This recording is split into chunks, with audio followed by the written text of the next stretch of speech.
Olá, alunos, aqui estamos novamente, dando continuidade então à nossa aula sobre romantismo. Passamos pela Inglaterra, vimos William Blake, que é um artista que mereceria uma aula somente sobre ele, deixamos de falar muito sobre um aspecto visionário. Blake desde criança tem visões, vê anjos e toda a sua vida é muito rica nesse aspecto cultural, místico, político, mas quem tiver interesse é só seguir os links e ir atrás das informações que são dadas de modo muito simples na aula. Então, para dar continuidade, vamos ver se conseguimos fechar em uma ou duas aulas gravadas essa visão do romantismo em diferentes países. Então, vamos para a Alemanha, onde vamos apreciar um romantismo muito poético, lírico, religioso. Um dos livros que eu uso para analisar esse assunto, um dos clássicos sobre o romantismo, vai fazer uma análise que mistura política, cultura e religião, porque ele vai falar do conflito entre França e Alemanha. E a Alemanha, a partir do movimento protestante e luteranismo, e vai falar de um outro movimento chamado pietismo, que acentua ainda mais essa busca individual de religiosidade, em oposição a todo um compromisso político e uma questão social que a gente vê muito na Revolução Francesa. Então, é uma reação a essa atividade política intensa, esse compromisso político, essa visão de que é algo individual, a questão que a pessoa deve resolver, a relação religiosa muito íntima entre uma divindade e o próprio indivíduo. Então, essa solidão, esse espírito místico, refletido muito na natureza, nós vamos ver que eles vão se dedicar ao folclore, à cultura gótica, à mitologia, à paisagem alemã. Então, são características próprias do romantismo na pintura alemã. Então, vamos lá. Vamos começar com o mais característico deles. Vocês depois podem assistir no próprio PDF essas imagens com mais qualidade. O principal pintor, artista da pintura romântica alemã é Caspar David Friedrich. Então, esse é um retrato feito por um outro artista dele, onde já se vê toda essa questão de intensidade emocional, de solidão, própria do romantismo alemão. Então, vai se dizer que naquele momento a Europa estava saindo de uma forte inclinação materialista da ciência para desilusão com relação a esses aspectos. Já falamos sobre esse fracasso da Revolução, nesse sentido da desilusão com os resultados políticos da Revolução Francesa. Novos impulsos espirituais começam a se fazer sentir. Então, vão buscar uma reapreciação do mundo natural, visto como uma criação divina, em contraste com o artificialismo da civilização. Vamos lá. E aí está, então, justamente a natureza vista como expressão da divindade. Quase que não precisaria do crucifixo, a própria ideia de luz ligada à beleza e ao infinito da natureza, esse sentido lírico da paisagem, já fala de uma religiosidade independente, talvez até do cristianismo. Aqui temos um quadro que chama O Monge à Beira-Mar, justamente a solidão da pessoa diante do infinito, todos esses aspectos que nós já falamos na introdução do que é racional e é limite e do que é irracional e é infinito, refletidos aqui então na natureza, nessa paisagem gigantesca e infinita. Novamente aqui a ideia do infinito, da paisagem, mas associados com o passado gótico do país. As próprias árvores, de algum modo, expressam a melancolia da ruína, o pintoresco na paisagem. Então aí temos a ideia de história misturado com religião, misturado com a paisagem, todo o contexto do romantismo alemão. Esse é um quadro muito famoso, Viajante sobre o Mar de Névoa. É justamente o contraste entre a ideia de civilização e natureza. Percebe esse homem de bengala, tão bem vestido, encarando esse infinito da paisagem? Então está toda a sugestão da solidão e dessa busca interior. É tudo o contrário do que vimos no neoclassicismo francês. Esse quadro tem uma analogia entre essas torres da igreja e esses espinhos das árvores. Aqui tem um pequeno homem rezando, há um crucifixo aqui dentro dessa paisagem. uma bengala, provavelmente alguma história, alguma narrativa sendo descrita, mas o que é interessante é a gente perceber que o templo é a própria natureza. A referência ao templo construído, a igreja, está difusa na névoa, e o verdadeiro templo é a própria paisagem. Essa é a ideia do divino na natureza que os românticos alemães vão expressar com tanta poesia. Essa é uma das ilustrações das imagens que está na prova, justamente perguntando a oposição a qual ela se refere, e estamos falando então dessa ideia do infinito na natureza, da paisagem refletindo a divindade e a figura deslumbrada diante da luz. Já não é mais a luz da razão, aqui é a luz da própria emoção, da própria identidade no sentido mais profundo. Esse quadro se chama O Naufrágio da Esperança. Aqui tem um pequeno barco que se chamava Esperança no naufrágio. É uma metáfora, novamente, é um símbolo da falha, da pretensão humana diante da força da natureza, né? É apenas uma referência a essa fragilidade do que é civilizado, do que é humano diante da força da natureza, tema caro aos românticos. Então, tudo isso que a gente mostra aqui é o resumo do resumo, como eu digo às vezes a vocês. As obras desses artistas são gigantescas e tem dezenas e dezenas de imagens maravilhosas.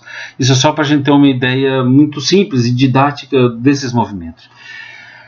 Philipp Otto Runge, amigo de Caspar David Friedrich, trabalham juntos em algum momento, e já é um espírito um pouco diferente do Caspar David Friedrich.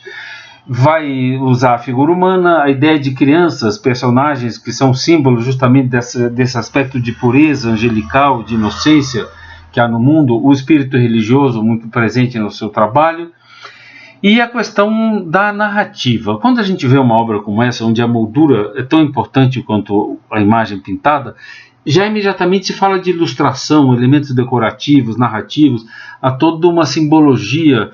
Não conheço a história, mas é a lição do Rochinol, provavelmente algo ligado ao folclore alemão.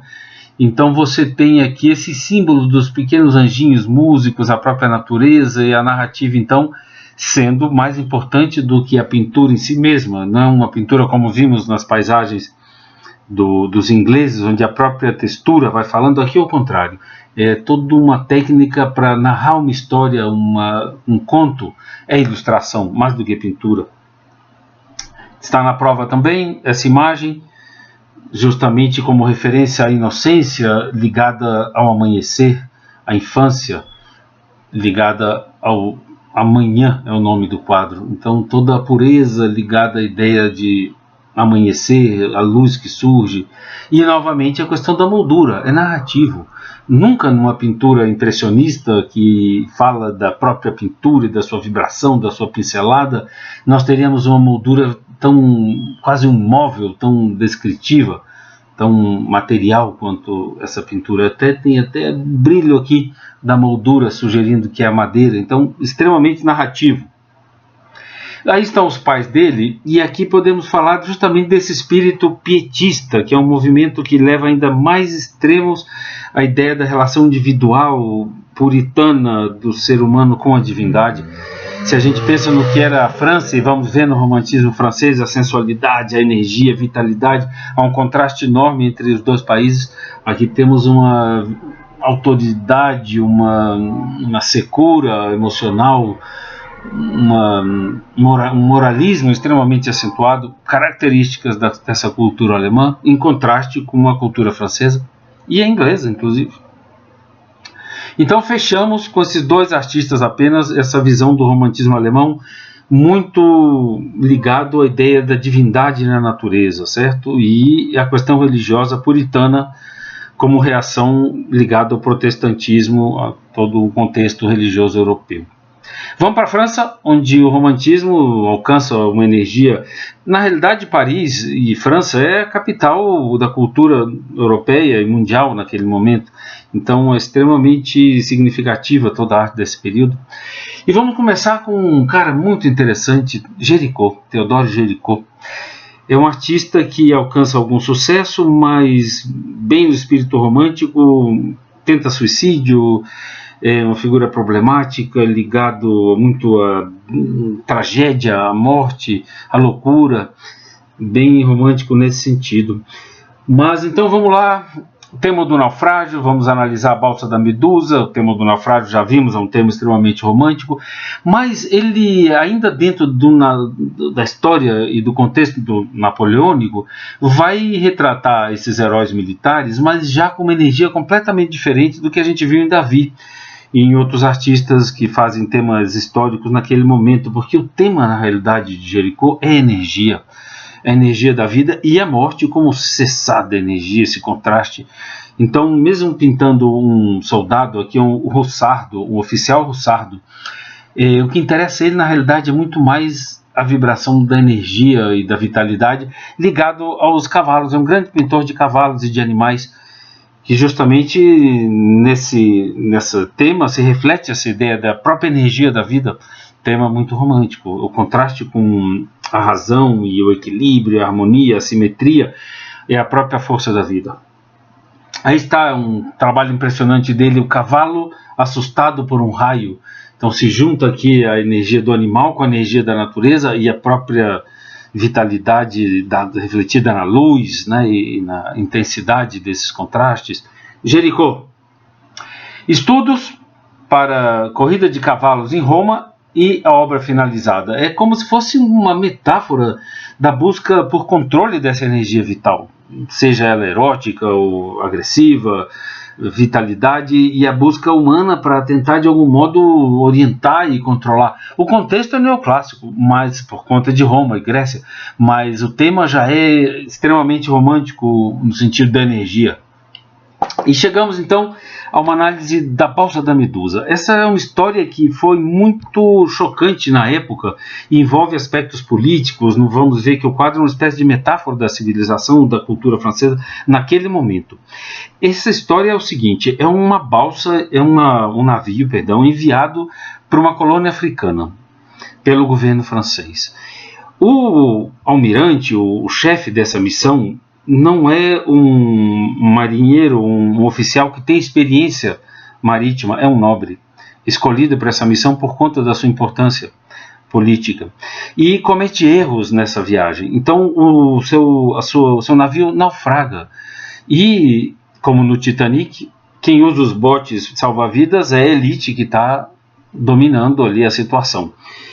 E é colocado numa balsa, então, constrói uma balsa, esses sobreviventes. Muitas tragédias vão se sucedendo, eles perdem a água, ficam somente com o vinho dentro dessa balsa e ficam perdidos então no mar. Vocês imaginam a situação, e os poucos que sobrevivem são relatos que eles fazem de devorar os cadáveres, necrofilia, todo tipo de aspectos muito soturnos e trágicos. Então Jericó se dedica a pintar essa tragédia e vai aos necrotérios e pinta cadáveres. Essa ligação dele com a morte se torna algo obsessivo, e o quadro então tem um impacto enorme, é recebido de uma forma muito polêmica, porque é todo o contrário do que se tinha como a história como algo heróico, triunfal, idealizado. Aqui é a pura tragédia. Então vamos ver os estudos onde essas questões, esses aspectos mais trágicos aqui são mostrados de um modo muito tosco, uma figura devorando a outra, a necrofilia manifestada, e ele vai purificando de algum modo essa situação, transformando isso em algo mais belo e mais artístico. Então temos um navio que vai ficando cada vez mais longe nos estudos e vai purificando então e criando esse movimento, por um lado aqui o vento e talvez a tragédia e a desistência pela vida, e por outro lado uma espécie de eixo, de cruz, a esperança pela salvação. Então no quadro final temos o barco aqui quase invisível e esses dois eixos no qual balança essa balsa. Então temos aqui o pai com o filho, o cadáver já entregue às águas, mas a esperança que sobe nessa diagonal até esse pano ao vento. Então o que se diz desse quadro é que é uma metáfora da própria França, perdida depois da Revolução, depois da queda de Napoleão e com os Bourbon no poder, abandonando o povo de algum modo a seu próprio destino.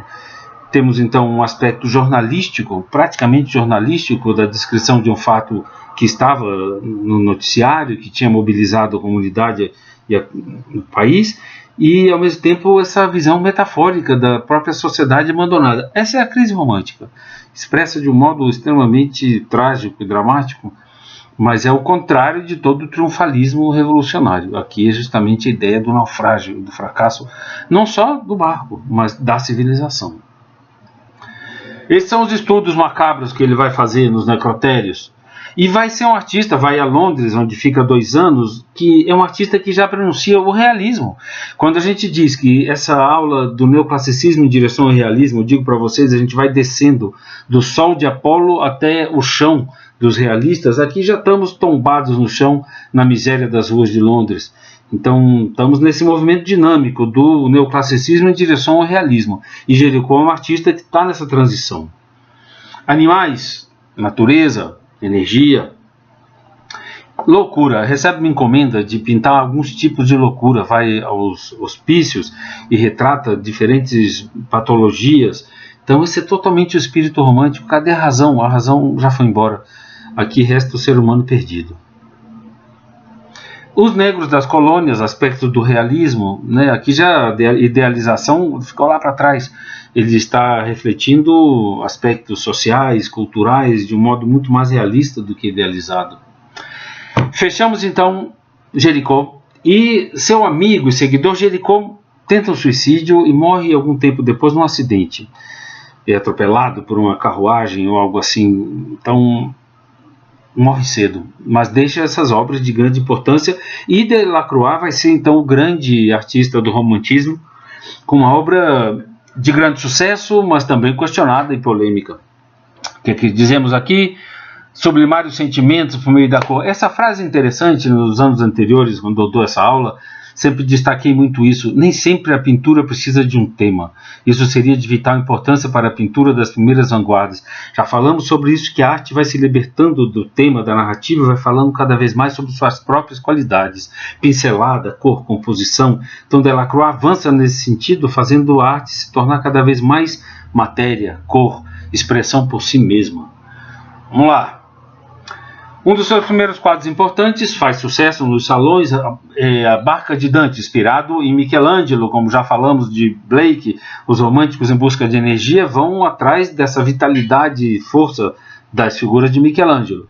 Então aqui está a comparação com a Capela Sistina, a Barca de Caronte, mitologia greco-romana, mas traduzido no romantismo com Dante, essa mesma tragédia humana. E vai retratar, então, aqui é um desenho, eu gosto de mostrar os desenhos inacabados, às vezes tem mais beleza e mais plasticidade do que a pintura finalizada. É a idealização da cultura exótica árabe oriental. Delacroix vai ao Marrocos e pinta lá cenas de grande vitalidade com cavalos e todo o exotismo oriental, que vai fazer parte do romantismo como expressão dessa vontade de fuga diante da Revolução Industrial e dos problemas políticos, sociais e econômicos que começam a surgir com a modernidade. Aqui está o Massacre de Quios. Isso é uma tragédia política também naquele momento, com a invasão turca na Grécia. Então estamos longe da idealização da Grécia neoclássica e tratando de um aspecto político que aconteceu naquele momento dos massacres turcos na Grécia, certo? Uma visão da Grécia dentro do romantismo totalmente dissociada da idealização neoclássica. Estudos para a morte de Sardanápalo, um dos grandes trabalhos do romantismo, dos mais conhecidos. Essa figura, vamos vê-la finalizada. Ele está buscando como retratar essa mulher que está aqui. Então, isso aqui é pura literatura. Isso não é histórico, é um poema, se não me engano, de Lord Byron. É um rei oriental que, ao ter o seu palácio cercado, destrói toda a sua riqueza, matando seus cavalos, matando seus escravos, e está assistindo aqui então a tragédia. Esse é o romantismo francês. Se a gente lembrar dos pais do Philipp Otto Runge, aqueles alemães vestidos de preto, com aquela cara séria, eles estão olhando para isso aqui dizendo, isso daqui não funciona. Eles são pietistas, religiosos, e estão totalmente desfocados dessa sensualidade romântica francesa, desse luxo, desse erotismo, Então, cada país, como já dissemos na introdução, vai tratar dessa crise do neoclassicismo a seu próprio modo. E o romantismo francês inclui aqui luxo, erotismo, exotismo, sensualidade, completamente diferente da Inglaterra ou da Alemanha. É um belíssimo quadro, a gente tem que ver, gente, nos originais, nos grandes museus. Delacroix tem uma textura, uma vitalidade na própria pintura que faz falta nas reproduções. E chegamos no famosíssimo A Liberdade Guiando o Povo, 1830, a Revolução tentando manter seus ideais de democracia e liberdade contra os Bourbon que tinham voltado ao poder. Aqui a própria burguesia, isso já não é a Revolução Francesa, que foi em 1789, aqui é 1830, então já temos um burguês de cartola associado aos trabalhadores, aos estudantes, é toda uma ideia da república lutando pela liberdade. E esse quadro, de algum modo, dialoga com a Balsa da Medusa, de vários modos. Até nessas figuras no primeiro plano, que muitas vezes chocam, o aluno me pergunta por que ele está de meia. De algum modo realça essa coisa prosaica do cotidiano dentro da tragédia. Mas a principal diferença entre esses dois quadros é que a Balsa da Medusa foge de nós. É um desespero que de algum modo se aproxima do horizonte. E A Liberdade Guiando o Povo é um chamado na nossa direção, vem na nossa direção, ele inverte o movimento da cena. Então está inspirado com certeza no trabalho de seu antecessor e amigo Géricault, mas Delacroix de algum modo nos chama para a ação quando pinta A Liberdade Guiando o Povo. Grande ícone do movimento romântico, do nacionalismo, está na prova, falando justamente dessa recuperação dos ideais neoclássicos de liberdade, mas transpostos para dinâmica, para a energia do romantismo. Isso se torna um apelo trágico, não há mais aquele equilíbrio de Davi, mesmo ainda participando dos ideais de liberdade, mas com o avançar da história adquire um caráter trágico que não estava presente no neoclassicismo. E aqui a grande briga, a grande luta entre Ingres e Delacroix, famosa na época, Ingres como sucessor de Davi, privilegiando a linha e a definição da forma neoclássica, e Delacroix que faz a forma valer por si mesma. Aqui é uma questão um pouquinho mais complicada, porque não é apenas linha contra cor. Nesse trabalho de Ingres, talvez tenha até mais cores do que no do Delacroix, mas o que acontece aqui é que o desenho perde importância. Não é que tenha mais cores, mas é que a cor ganha importância por si mesma. Se você observa esse pano, aqui está tudo desenhado, aqui não. Aqui a mancha da pincelada vale por si mesma. Então não é que a cor aqui tenha mais cores, é que aqui o desenho predomina sobre a cor, e aqui a cor vale por si mesma. Como eu gosto de dizer, para complicar um pouquinho, não é que seja mais colorido, é que o desenho predomina. Aqui pode ter até menos cor, mas a cor vale por si mesma. Vamos em frente. Fiz essa linha do tempo para a gente recuperar um pouco o que está acontecendo. Então, se temos Davi neoclássico aqui em 1824, aqui temos Ingres romântico exótico em 1842, seu aluno Chassérier 1841, já vimos essa obra quando falamos do neoclassicismo, já é o exotismo oriental, já tem a liberdade da cor livre do desenho, e aqui já Delacroix. Chassérier foi aluno de Ingres, mas foi influenciado por Delacroix. E é interessante porque se aqui temos Marte, Vênus, aqui é uma mulher árabe no harém, aqui é Ruth tomando banho na Bíblia, aqui já temos apenas, esse quadro se chama Mulher com Papagaio. Não somente a linha vai perdendo importância, mas o tema também, e a pintura no final, já não sabemos que mulher é apenas uma mulher, e assim também a pintura perde nitidez, perde clareza, isso já é quase arte abstrata. Então estamos nesse avanço da pintura falando cada vez mais dos seus próprios recursos, e isso se reflete também no tema, que vai perdendo importância. Então não tem mais necessidade de descrever as três graças, o escravo no harém, a personagem bíblica tomando banho. A pintura é apenas a pintura. Fechamos então esses 20 minutos dessa aula sobre romantismo, falamos de Alemanha e de França. Vamos em frente.